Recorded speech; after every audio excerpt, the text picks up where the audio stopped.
Hi guys! For today's video ay ipapavaccine namin si Luna.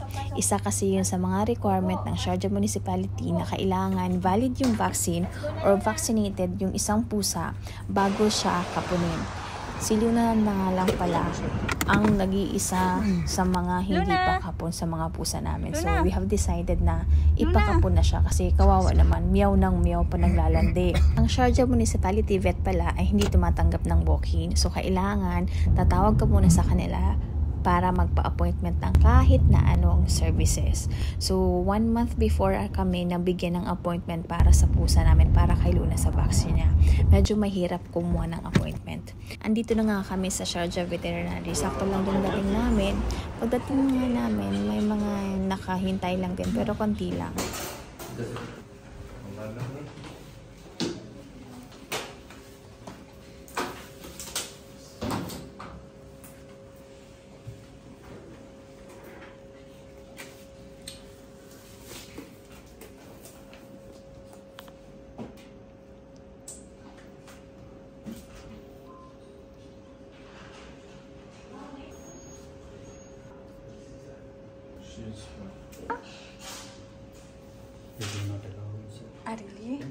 Today is the days for Luna's kapon. Ito pala yung araw na nakabook kami ng appointment sa Sharjah Municipality Vet para sa kapon ni Luna. Total vaccinated na siya.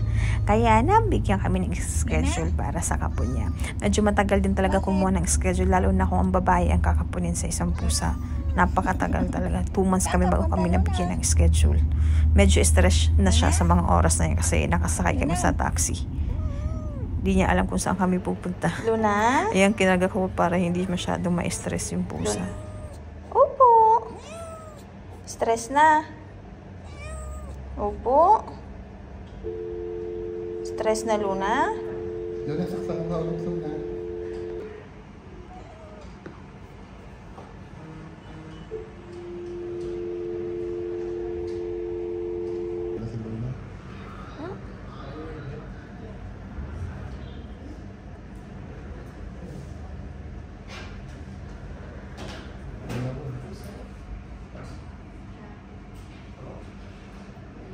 Pina-fill upan din pala nila itong form na to na parang waiver ng pusa pagkakapunin.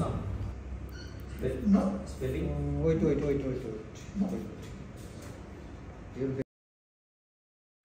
After 4 hours, eto na si Luna. Luna? Oh, how are you, baby? Luna. I think she's okay now. Let's go home, baby. Let's go home. Wow. Opo? Luna? Luna? Ano? Opo, we're going home now.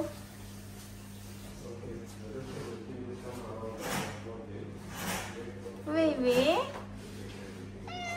Opo. Opo. We're going home now. Opo.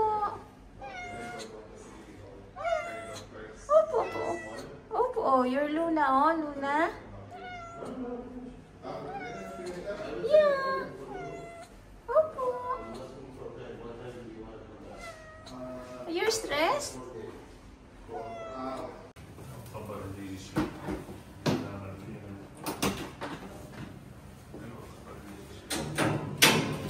Luna.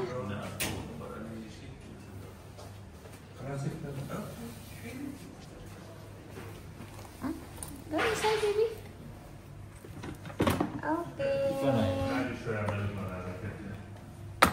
Okay. Thank you so much. Luna's home. Hilo pa siya sa mga oras na yan. Bawal din pala siya kumain until 7 PM. So parang nasa fasting siya. Nasa almost 13 hours.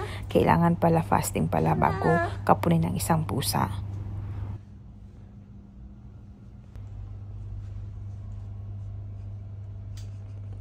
That's for today's video, guys. See you all on our next vlog. Thank you for watching.